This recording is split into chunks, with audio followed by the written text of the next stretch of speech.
Hello students, today we will learn Gujarati grammar.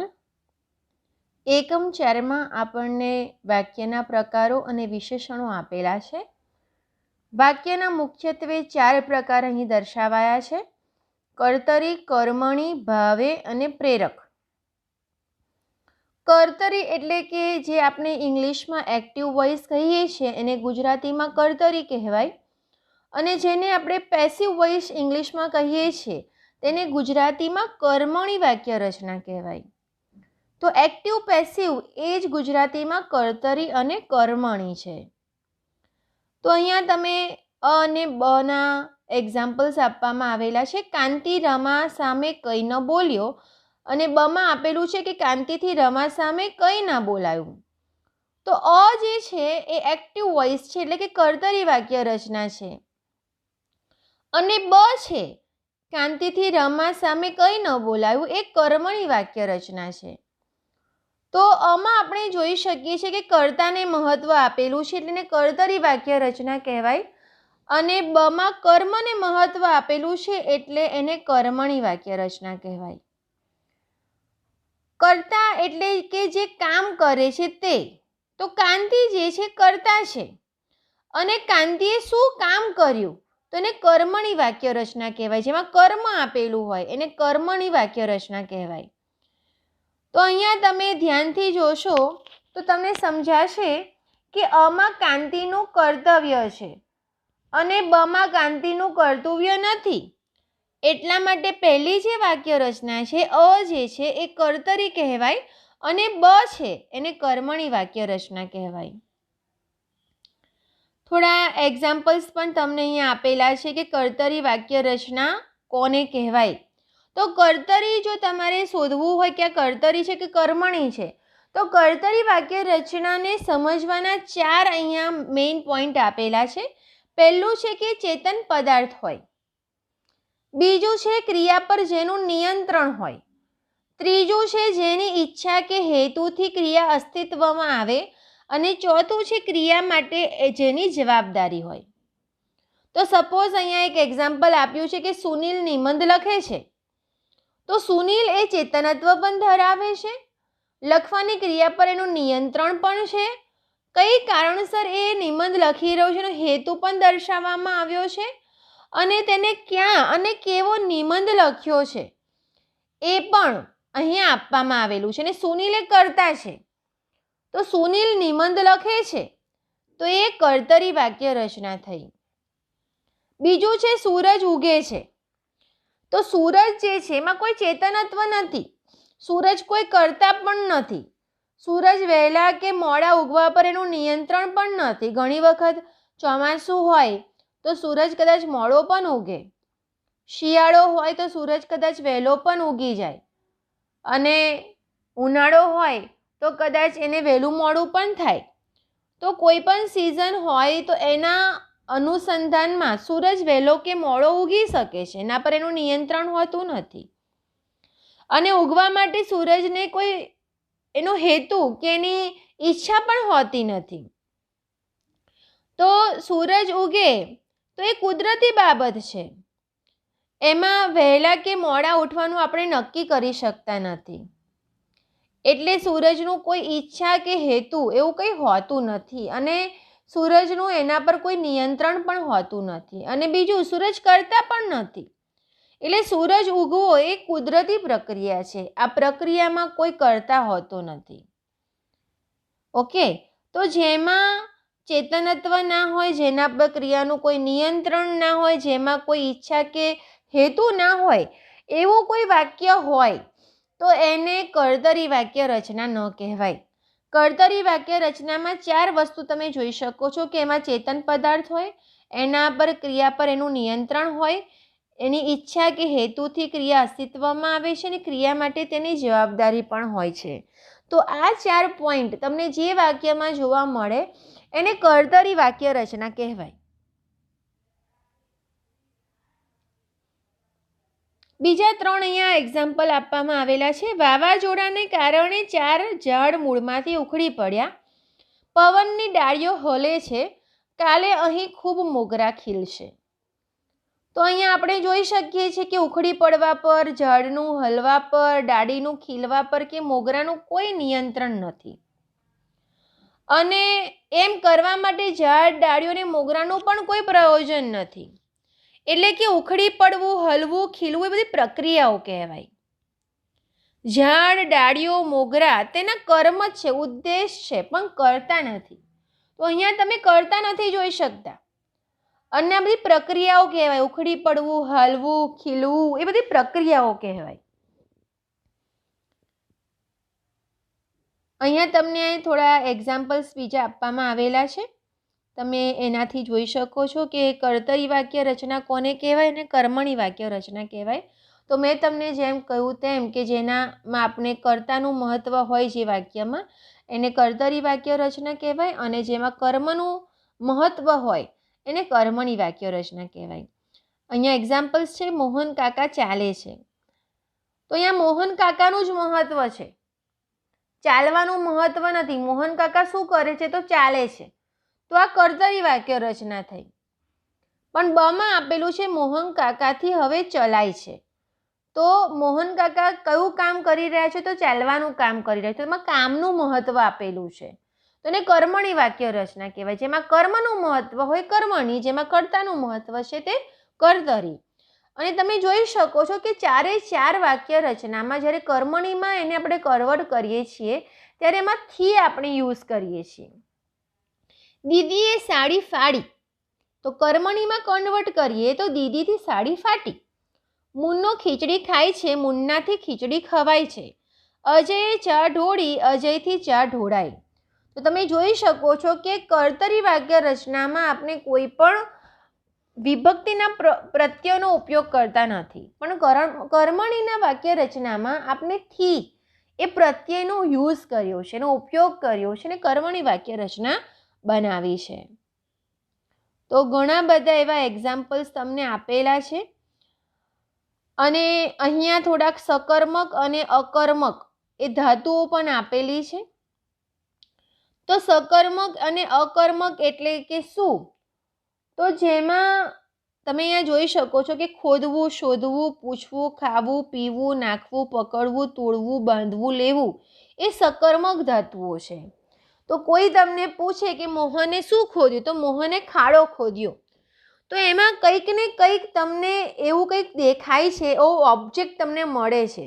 જે અકર્મકમાં તમને એવા ઓબ્જેક્ટ મળતા નથી. મોહન શું શોધે છે? તો મોહન ચિત્ર શોધે છે. તો એ ઓબ્જેક્ટ મળે છે આપણને, એને સકર્મક ધાતુ કહેવાય. પણ જેમાં આપણને ઓબ્જેક્ટ મળતા નથી એને અકર્મક ધાતુઓ કહેવાય. સપોઝ ગાડી આવી, તો ગાડી કેવી આવી એ આપણને આપેલું નથી, તેને અકર્મક ધાતુ કહેવાય, કારણ કે એમાં ઓબ્જેક્ટ આપેલું નથી. હું કલકત્તા જઈશ, તો જવું એમાં પણ કોઈ આપણને ધાતુ દેખાતી નથી. હું જલ્દીથી સૂઈ જઈશ, હું જલ્દીથી ઊંઘી જઈશ, હું અહીંયા બેસીશ, હું તરત ઉઠી જઈશ. તો આ બધા જે શબ્દો છે એમાં આપણને એ ધાતુ એટલે કે ઓબ્જેક્ટ દેખાતા નથી. તો જેમાં આપણને ઓબ્જેક્ટ ના મળે ને અકર્મક ધાતુ કહેવાય, અને જેમાં તમને ઓબ્જેક્ટ મળે છે એને સકર્મક ધાતુ કહેવાય. સપોઝ તમને ઇંગ્લિશમાં કહું તો ઇંગ્લિશમાં હું એવું કહું કે આઈ લાઈક ચોકલેટ્સ. તો આ ચોકલેટ્સ જે છે એ ધાતુ છે, એ ઓબ્જેક્ટ છે, એ તમને ઓબ્જેક્ટ મળે છે. પરંતુ હું એમ કહું કે આઈ રન ફાસ્ટ, તો એમાં કોઈ પણ પ્રકારનું આપણને અહીંયા ઓબ્જેક્ટ મળતું નથી. જેમાં ઓબ્જેક્ટ હોય એને જ આપણે સકર્મક ધાતુ કહી શકીએ. જેમાં ઓબ્જેક્ટ નથી હોતા એને આપણે અકર્મક ધાતુ કહીશું. અને અકર્મક અને સકર્મક ધાતુની જો તમને સમજણ પડે ને તો જ તમે ભાવે વાક્ય રચના સમજી શકો છો. અહીંયા કેટલીક વાક્ય રચનાઓ આપેલી છે. તમે બજારમાંથી શું લાવશો? તો અહીંયા ઓબ્જેક્ટ છે. બજારમાંથી શું લાવશો? તો અમે ચોકલેટ લાવીશું, અમે વેજીટેબલ્સ લાવીશું. તો એ ઓબ્જેક્ટ છે.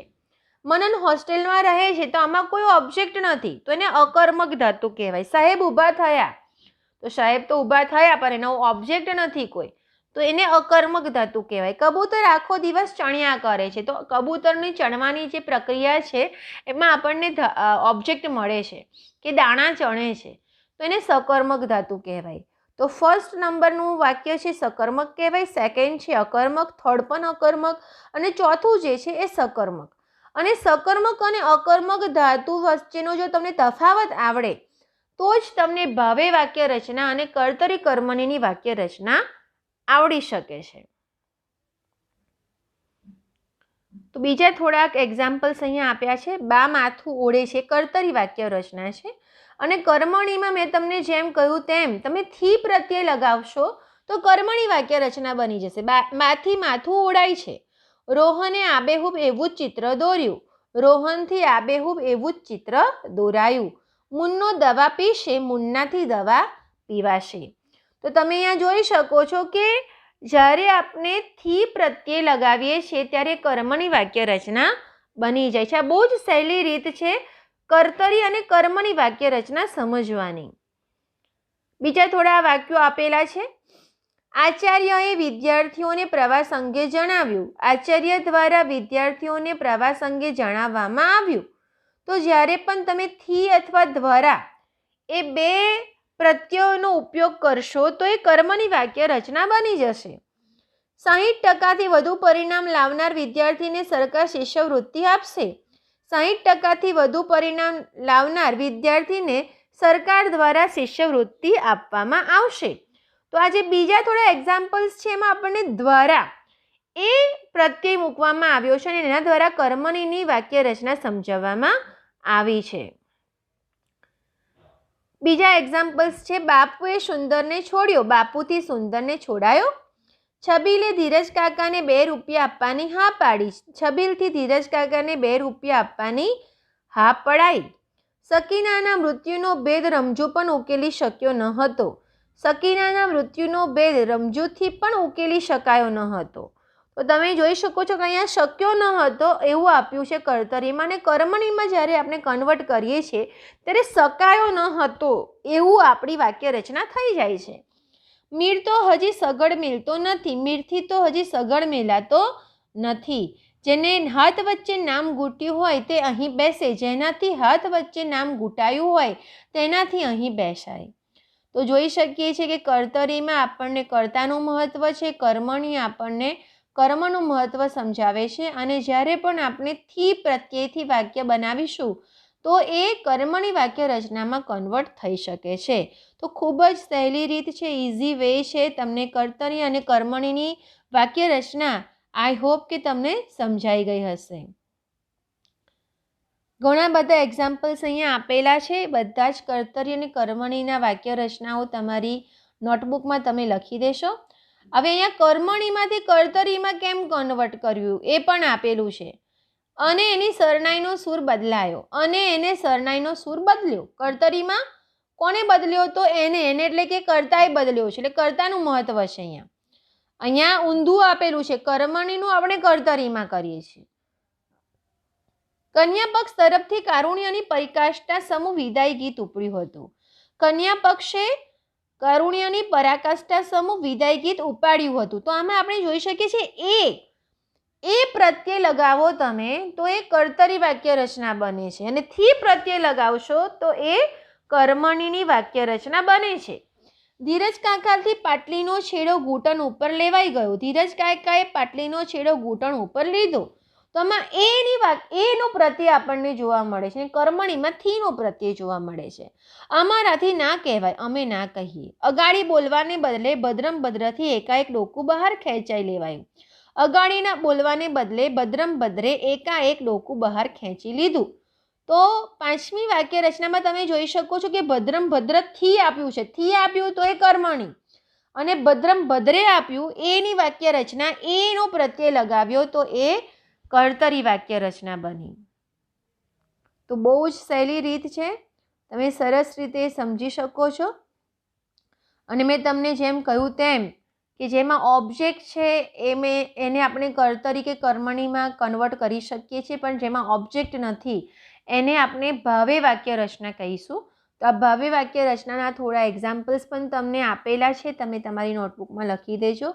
અને લાસ્ટમાં તમને પ્રેરક વાક્ય રચના આપેલી છે. પ્રેરક વાક્ય રચનાનું મહત્ત્વ શું છે એને સમજવાની રીત પણ બહુ જ સહેલી છે.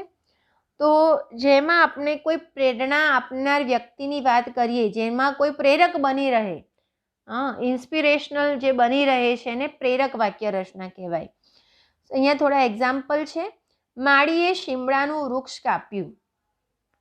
તો અહીંયા માળી જે છે એ શીમળાનું વૃક્ષ કાપે છે, પણ માળી કોની પ્રેરણાથી શીમળાનું વૃક્ષ કાપે છે? તો કોઈ પણ વ્યક્તિને તમે અહીંયા લખી શકો છો, કોઈ પણ પ્રેરિત વ્યક્તિનું નામ લખી શકો છો. સપોઝ ધીરજ કાકાએ માળી પાસે શીમળાનું વૃક્ષ કપાવ્યું. તો એ ધીરજ કાકા જે છે એ પ્રેરક બન્યા, એટલે એને પ્રેરક વાક્ય રચના કહેવાય. તો જ્યારે પણ કોઈ પણ પ્રેરિત કરતા એ કોઈ પણ તમે નામયોગી કે કર્મસૂચક વસ્તુ લગાવી શકો છો અને એને પ્રેરક વાક્ય રચનામાં કન્વર્ટ કરી શકો છો. સપોઝ માળી ઝાડ કાપે છે, તો એ કર્તરી વાક્ય રચના થઈ, પણ સાહેબ માળી પાસે ઝાડ કપાવે છે. તો અહીંયા આપણે કોઈ પ્રેરક વ્યક્તિને આપણે અહીંયા પ્રેરિત કરનાર વ્યક્તિ આપણને મળી રહ્યું છે કે સાહેબ મળી રહ્યા. માળીને કોને પ્રેરિત કર્યો? તો સાહેબે પ્રેરિત કર્યો ઝાડ કાપવા માટે. તો એને પ્રેરક વાક્ય રચના કહેવાય. માળી તેના દીકરા પાસે ઝાડ કપાવે છે, તો એ પણ પ્રેરિત થયું કે કોની પાસે કામ કરાવે છે? તો દીકરા પાસે.